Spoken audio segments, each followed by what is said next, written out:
ನಮಸ್ಕಾರ. ನಾನು ಪ್ರಸನ್ನ ದೇಸಾಯಿ, ಹೆಚ್ಚುವರಿ ಪೊಲೀಸ್ ಅಧೀಕ್ಷಕ, ಬಾಗಲಕೋಟೆ ಜಿಲ್ಲೆ. ನಾವು ಬಾಗಲಕೋಟೆ ಜಿಲ್ಲೆಯಲ್ಲಿ ITMS ಎಂದು ಹೊಸದಾಗಿ ಒಂದು ವ್ಯವಸ್ಥೆಯನ್ನು ಶುರು ಮಾಡಿಕೊಂಡಿದ್ದೇವೆ. ಇದಕ್ಕೆ ಇಂಟೆಲಿಜೆಂಟ್ ಟ್ರಾಫಿಕ್ ಮ್ಯಾನೇಜ್ಮೆಂಟ್ ಸಿಸ್ಟಮ್ ಅಂತ ನಾವು ಕರಿತೀವಿ. ಇದರಲ್ಲಿ ಆರ್ಟಿಫಿಷಿಯಲ್ ಇಂಟೆಲಿಜೆನ್ಸ್ ಇರತಕ್ಕಂಥ CC ಕ್ಯಾಮ್ರಾಗಳಿರುತ್ತೆ. ಏನು ನಮ್ಮ ವಾಹನ ಸವಾರರು ರಸ್ತೆ ಮೇಲೆ ಹೋಗುವಂಥ ಸಂದರ್ಭದಲ್ಲಿ ಅವರು ನಿಯಮಗಳನ್ನು ಏನಾದರೂ ಪಾಲಿಸದೆ ಅವರು ಯಾವುದಾದ್ರೂ ವೈಲೇಷನ್ ಮಾಡಿದಂಥ ಸಂದರ್ಭದಲ್ಲಿ ಆ ಆರ್ಟಿಫಿಷಿಯಲ್ ಇಂಟೆಲಿಜೆನ್ಸ್ ಕ್ಯಾಮ್ರಾಗಳು ಅದನ್ನು ಕ್ಯಾಪ್ಚರ್ ಮಾಡಿ ನಮ್ಮ ITMS ಸೆಂಟರ್ಗೆ ಕಳಿಸ್ಕೊಡ್ಲಾಗ್ತದೆ.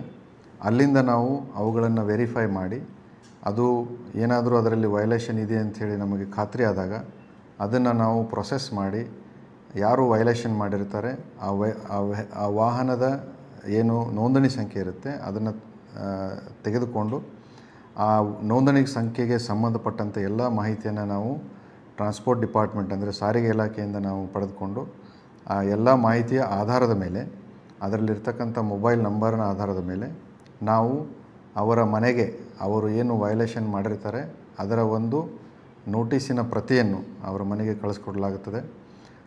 ಕಳಿಸಿಕೊಟ್ಟ ನಂತರ ಅವರು ಅದನ್ನು ನೋಡಿಕೊಂಡು ಅದನ್ನು ಖಾತ್ರಿಪಡಿಸಿಕೊಂಡು ಅದರಲ್ಲಿ ಅವರು ವೈಲೇಷನ್ ಏನು ಮಾಡಿರ್ತಾರೆ ಅದರ ಒಂದು ಭಾವಚಿತ್ರ ಅಂದರೆ ಫೋಟೋಗ್ರಾಫು ಕೂಡ ಅದರಲ್ಲಿರುತ್ತೆ. ಅದನ್ನ ನೋಡಿಕೊಂಡು ಅವರು ಏನು ನೋಟಿಸ್ ಇರುತ್ತೆ ಆ ನೋಟಿಸ್ ಹಿಂದೆ ಇರತಕ್ಕಂಥ ಒಂದು 19 ದಂಡ ಭರಣಾ ಕೇಂದ್ರಗಳು ನಮ್ಮ ಇಡೀ ಜಿಲ್ಲೆಯಲ್ಲಿ ನಾವು ಸ್ಥಾಪಿಸಿದ್ದೇವೆ.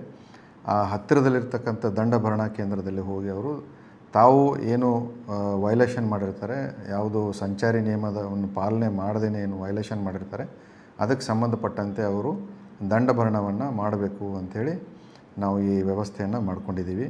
ಸಾರ್ವಜನಿಕರಲ್ಲಿ ವಿನಂತಿ, ಹೆಲ್ಮೆಟನ್ನು ಕಡ್ಡಾಯವಾಗಿ ಧರಿಸಿ, 4 ವೀಲರಲ್ಲಿ ಹೋಗಬೇಕಾದರೆ ಸೀಟ್ ಬೆಲ್ಟನ್ನು ಕಡ್ಡಾಯವಾಗಿ ಧರಿಸಿ, ತ್ರಿಬಲ್ ರೈಡಿಂಗ್ ಮಾಡಬೇಡಿ, ಎಲ್ಲ ವಾಹನದ ಡಾಕ್ಯುಮೆಂಟ್ಗಳನ್ನು ಸರಿಯಾಗಿ ಇಟ್ಕೊಳ್ಳಿ, ಕುಡಿದು ಮದ್ಯಪಾನ ಮಾಡಿ ಗಾಡಿಯನ್ನು ಓಡಿಸಬೇಡಿ, ಮೊಬೈಲ್ ಬಳಸಿಕೊಂಡು ವಾಹನವನ್ನು ಚಲಾಯಿಸಬೇಡಿ.